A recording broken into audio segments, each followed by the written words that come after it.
Mai-kee. I think I said that right. Yes, you Mai-kee? did. Well done. Yes, you did. Thank you. How are you doing? Doing awesome. Like, I love in the green room that we're just doing like a shoulder dance. So I got my shoulders up for everybody. I love it. Everyone's Nothing ready else for though, just the shoulders. the shoulders. So we have brought you in today to come share with us how you cold pitch podcasts in particular, but all sorts of things, including Tutorial Tuesdays.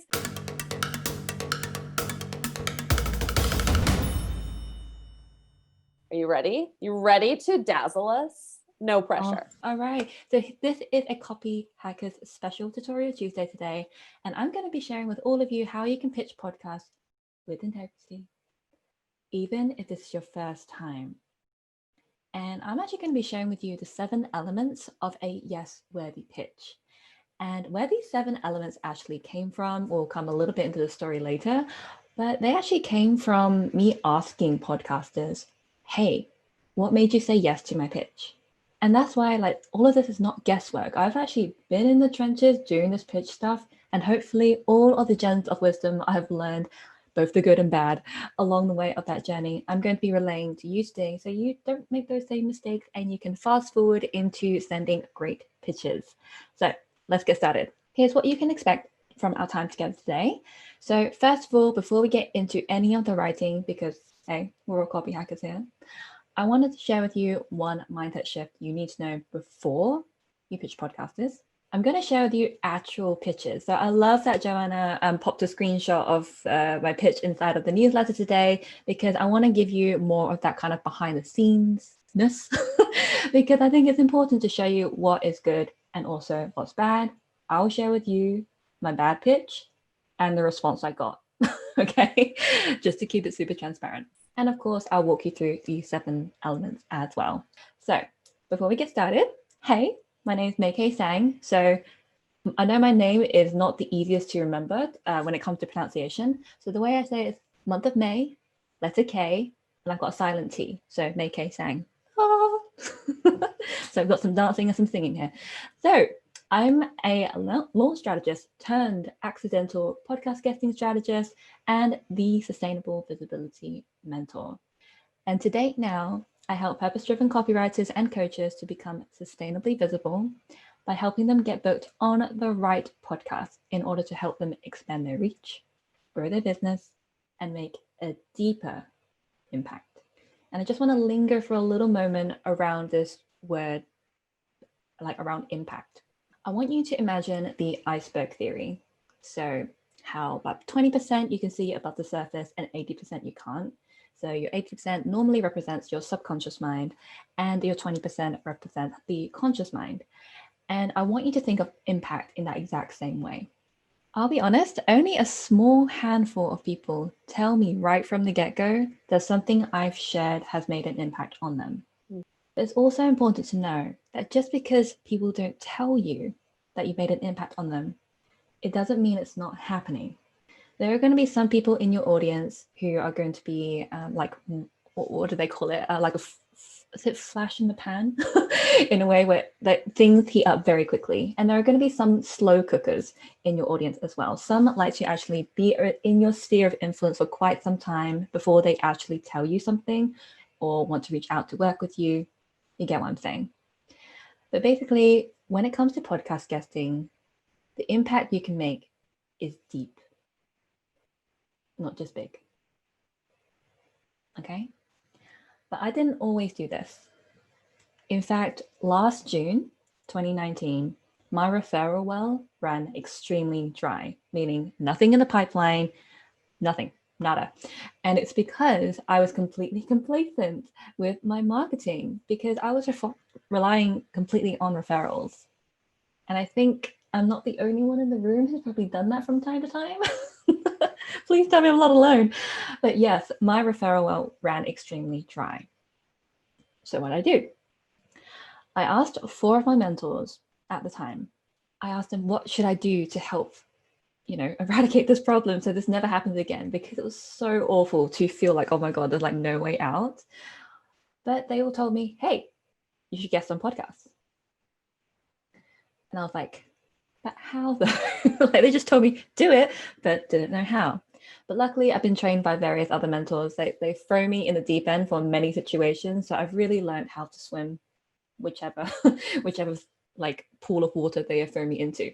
So I decided to go all in, and I challenged myself to reach out to 101 podcasters last summer in 30 days. And all of them were personalized. I want to emphasize that. They weren't copy and paste or anything. Each of them were personalized. And because of that, here's what happened. I received 1 yes in every 3 pitches I sent, which earned me the opportunity to guest on over 40 podcasts now. I couldn't fit them all in this collage, but hopefully you can see a couple of familiar names here. And I want to give you a real picture as to what that meant in my business. Like, yeah, that's great and everything, but we're not just going for ego strokes here. We're actually going for much more depth in regards to what it means for our businesses. So this is what it meant for me. I started attracting dream clients who would book my services without questioning my project rates. So if you felt like you need to raise your prices, but you're not sure if you can command that much, because of your positioning as a podcast guest expert, you may find along the way that it actually shortens the sales cycle because they're already invested in you, because they've listened to you for 45 minutes, 60 minutes on this interview that you've done. And I found that my project rates aren't questioned. In fact, they're like, oh, yes, I knew it was going to be like this, but I'm going to go for it anyway. And here's how it looked like on an actual form. So just to give you some context, there was a lead who came to me after listening to this podcast, Online Course Masters. I pretty much gave away the farm and had a mini masterclass around launching at the time. And bear in mind, we hadn't connected ever, never on social. She hadn't signed up for my email list or anything like that. She just heard me on this interview and found her way to me and was already ready to invest $3,000 in my packages. And she did. It also allowed for consistent influxes of engaged subscribers to my email list, because when someone has listened to you for an extended period of time, you bet your honey buns that they are going to be a lot more engaged than somebody who's just a freebie seeker, because we all have freebie seekers on our list from time to time, and that's cool. But when somebody has come directly from a podcast interview, they're already invested. So you can find that they're going to be a lot more engaged and loyal to you. And you may find yourself being invited to teach inside paid courses, membership, masterminds, all the things, because you have been, again, positioned as an expert. You've built the relationship with the host by now, and you've demonstrated your expertise. So this is what it meant for my business. So I want to ask you now that you see the possibilities of what guesting can do, I'm curious, which areas would you like to grow most by podcast guesting? Do you want to attract more clients? Do you want to grow your email list? Or do you want to build a deeper relationship with hosts for more high-end networking? Type A, B, or C in the chat box below.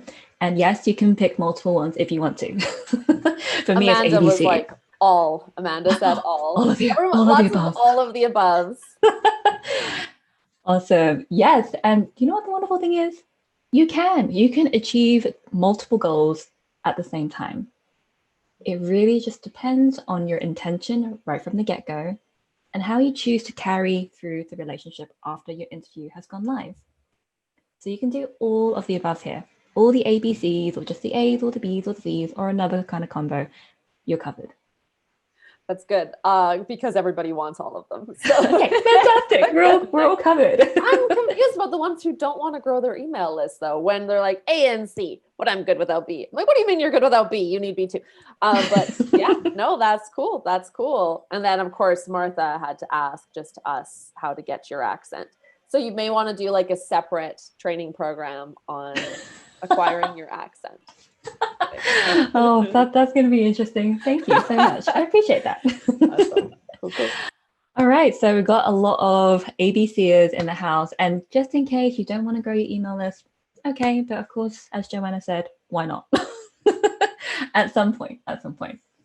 All right, so let's move forward. So before we get into the actual pitches where I'm showing you screenshots and all the things, there is one mindset shift I always recommend that you consider. And it's this: Service over self-importance. Anytime, every time. And here's why. Podcast guesting isn't just about building your authority, it's about building relationships. Podcasters can smell from a mile away when they just want to, when guests just want to leverage their platform. Normally it's, hey, I've just launched a book and here's what I can talk about. That's great and everything, but how does that relate to my audience? That's what every podcaster will ask themselves. And you can immediately be put onto the no-no list if you reach out to them that way. Now, full heads up, all of the podcasters I reached out to at the time, about 95% of them were actually cold, meaning I didn't have a prior relationship with them. But my booking rate was so high because I embody this. But of course, that was not the case for my first pitch, which I shall show you. So, fancy seeing some pictures I sent, both good and bad? Give me some thumbs up. So I can only see Joanna and Angela here. So thumbs up from you too. And everyone else in the comments if you're ready to see the actual goodies. All right, awesome. So here's my first pitch. So I'm going to read it out to you, okay? So I'm just going to call this person Sam. Hey, Sam, are you currently taking guests for your podcast? I'm a launch strategist and conversion copywriter, and I would love to be able to share my insights on how to build your authority as a small business owner, especially during times of launching. I'm currently conducting a challenge of also pitching a 101 podcast as well. And I'm happy to break that process down if you feel it could be beneficial for your audience. If this resonates with you at all, I would love to hear from you. If not, no worries. And wishing you all the success and can't wait to see what you do with your 100th episode coming out in the next few months. All the best, Mai-kee. So, I cringe every time. So before I actually show you the rejection message, I'm just going to skip ahead to this. And I want to actually ask you, why do you think this pitch didn't work? And feel free to be brutal because trust me, I've been harder on myself than anyone could ever be to me. So feel free, give it to me in the chat. Share with me why you think this didn't work. And I'll show you the actual message I got from Sam. Okay, I'll give you a break while I read some of these answers out if that's cool. Okay, sure. Jonathan said, what's in it for them? Terry said, you're just trying to do a challenge. Danica says, too hesitant, question mark. Dawn says, it's all about you. Someone else says, super generic, no, what's in it for me? It's all about you. And to them, you're a number. You're sharing the benefit to yourself, not Sam. It was all about you. Feels generic, too much about you. You told him he was just one of 101. Started with I'm a launch strategist instead of focusing on the podcaster. Look at all these copywriters in the room, like quickly. I know, right? I said, okay, my heart can only take so much now. Okay. No, it's true. You're all right. It's all very true. Nice. And this is actually what Sam said to me. So, hey, Mai-kee, I hope you're doing well. I'm really focused on some very specific topics at the moment, and conversion copy isn't one of them. I'll keep you in mind for the future. He did not keep me in mind. But that piece of unsolicited advice. Telling me that you're pitching yourself to your 101 podcast is a bit of a turnoff and tells me that you're looking for quantity and is not really a good fit. Podcast hosts generally want to feel special, like you're focused on them. So if I were you, I wouldn't tell other other hosts that you're pitching to 101 podcasts. Dan. I mean, at least it's a useful rejection. Yes, it was. And trust me, after I hid under a rock and told my mastermind peers, like, I'm going to quit this challenge, I had so much shame attached. I actually managed to apologize to Sam in real life, and he actually didn't think anything of it. He was like, oh, honestly, that was just some unsolicited feedback. I didn't take anything personally, which I super appreciate. But that just goes to show the impact that can happen if you make a really bad first impression, because I'm pretty sure he will never have me in mind for his podcast, but that is fine because, I screwed up. So there's that. That's the first rejection. And thanks to him, I did actually formulate my own pitches that were a lot more personalized, that didn't mention this challenge. And bear in mind, the only reason why I mentioned pitching the 101 podcast is because my mentor actually mentioned that in her pitch. But I did not take into account that the person she wrote that pitch to was a friend of hers for like 5 years. So maybe that could work in a warm scenario when you already know the host. But completely cold off the bat, instant turn off. Exhibit A. So of course, want to see a successful pitch? Here's one of my best pitches, and maybe you know some of these guys. Rob and Kira from the Copywriter Club. So let me start off with the subject line, okay? Podcast guest request for TCC. Let's get some copy moles over ground. Pretend that's a mole, okay? Hey, Rob and Kira. My name is Mai-kee Tsang. I'm a fellow podcaster, copywriter, a copy mole in the underground, and a 2019 student in your think tank mastermind. So I'm hoping you know me a bit by now. I wanted to reach out to you both today to ask if you think your TCC audience would benefit from learning about how to build their authority and increase their visibility, i.e. going from underground to overground by guesting on podcasts. After binge listening to TCC when I first started my copy biz back in June 2018 and meeting Rob IRL in London in the following month, I know you love interviewing fellow copywriters and experts about their processes, habits, successes, and failures for your audience to steal an idea or two from. And I believe I can really contribute to the conversation and have something steal worthy for them to use in their work. If this is piquing your interest in any way, here are some ideas we can possibly cover. How to overcome mindset blocks that will happen to you when you pitch the podcast, especially the bigger ones. The 8 elements of writing a value-rich and audience-serving pitch. What to actually do and say when it's interview day. And if you'd also like to get the inside scoop of my one-on-one pitch challenge, there are no questions you can't ask. Sidebar, I could say that to them because they were 2 of my mentors who told me to do this. So I could. End of sidebar. But of course, I'm totally open to your own spins and angles to best suit your audience. And finally, whether or not I'm a good fit for your podcast, I truly wish you all the continued success for your show and will continue to be a super fan of TCC no matter what. All my best. Okay. P.S. If you want to hear what my voice is like, and pinky promise I don't sound like nails on a chalkboard, so I'm told, here's the link. And P.P.S. Being a podcaster does have its perks. I've got all the equipment to ensure audio quality will be top notch. Hello, Blue Yeti, if we do decide to go ahead. All right. So, why do you think this pitch worked? Please do share your insights in the chat box below. Let's see, no one has any. Oh, Jonathan does. It's all about serving their community. Chani says you were focused on them. Emily says respectful, shows you know them, and a fan. Terry says you established yourselves an authority and how it would benefit their audience. Personalized, you had contact with them previously. Humility, putting what others need first. You did your homework. More about that. Chatty and warm. Nice usage of social proof.